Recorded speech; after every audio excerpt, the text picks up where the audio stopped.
बाजारात आता खूप साऱ्या भाज्या मिळतात. त्यात शेपू म्हणलं की सगळ्यांनाच आवडत नाही.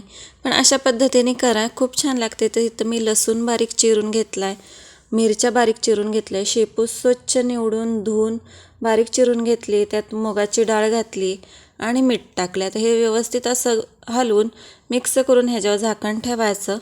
तर इथे पाहू शकता भाजीतलं पूर्ण पाणी सुकलेलं आहे. आता पाणी सुकल्याच्या नंतर ह्यात तुम्हाला जर आवडत असेल तर शेंगदाण्याचा कूट घालायचा आणि भाजी एकदम मस्त अशी फ्राय करून घ्यायची. खूप छान लागते. अशा पद्धतीने भाजी एकदा नक्की करून पहा. तर इथे आपण आता ताट करून घेऊया. दुपारच्या जेवणात आहे राजम्याची भाजी, शेपूची भाजी, इथे मी ज्वारीची भाकरी केलेली आहे, त्याचबरोबर तोंडी लावण्यासाठी काकडी आणि इथे मी मुळा घेतलेला आहे. श्रावण महिन्यात शक्यतो मुळा खाल्ला जातो आणि हे आपलं असं दुपारचं ताट तयार आहे.